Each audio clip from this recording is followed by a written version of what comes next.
Oliver's Find. Oliver and his brake friend Toad liked working on the Little Western, but one morning Toad noticed that Oliver was unhappy. He decided to find out why. Excuse me, Mr. Oliver, it seems to me that things are not well with you, if you forgive me for mentioning it. You're quite right, Toad. All I do is shunt these trucks onto the turntable and around the sidings. I long for a nice run. It's what an engine really needs. Quite so, Mr. Oliver. May I suggest that you speak to the Fat Controller about your problems? But Oliver said nothing. He just grew unhappier, and he was rough with the trucks. You're no good, Oliver. You're dangerous. We want Duck. Duck's far too busy to be bothering with the likes of you. And Oliver bumped the trucks hard.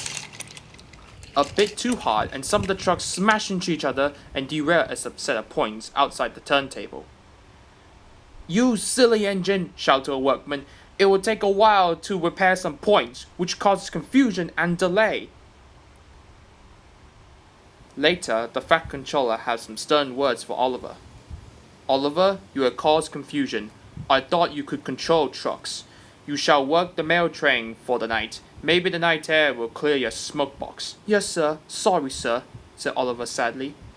Cheer up, Mr. Oliver, said Toad. The mail train run is a grand run for a flying engine like you. Oliver smiled at Toad, but he still felt that he let everyone down. Oliver and Toad were ready to set off. Duck, Donald, and Douglas were ready to see him off. Good luck, Oliver, said Donald. I will. Be careful the night out. Anything could happen there, said Duck. Thanks for the warning, said Oliver, and Oliver set off. They went along the coastal run with the mail train. The fresh air couldn't help but brighten Oliver's spirits. They made good speed until it was time to collect some important mail from Harold the helicopter. Come on, Harold! They waited and waited. At last, Harold landed. Sorry I'm late, Great Western. Had a bit of a problem with one of my arms. Kept letting me down when I was meant to be up. You know how it is, replied Harold, trying to make an excuse. But Oliver didn't care. We know that we will be late for our first run, replied Oliver's driver. Soon they were on their way again. Ahead was a red signal light. Oliver didn't realize that the signalman had dozed off, waiting for them. Oliver whistled several times, but the signal stayed red. There must be something wrong with that signal. We'll go slowly and stop by the signal box, said his driver. But they never reached it. The points before the signal box were switched to an old track. They were going the wrong way. Oliver's fireman was concerned. We need to find a water tower soon. Instead, they saw an old station. Disaster lay ahead as Oliver crashed into the shed. Are you all right, Mr. Oliver? Said Toad. Oliver opened his eyes and looked dazed in surprise. I'm all right, Toad. Meanwhile, the Fat Controller was worried when he was told that Oliver has not returned.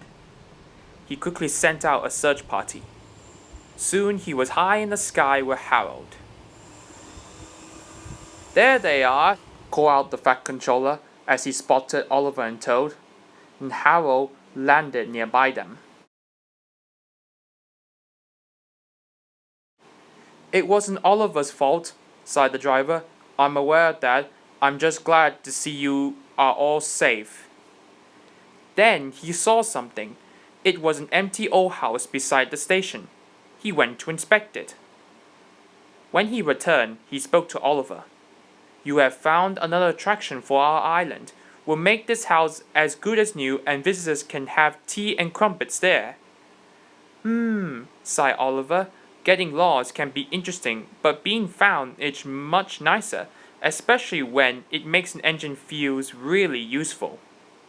And everyone agreed.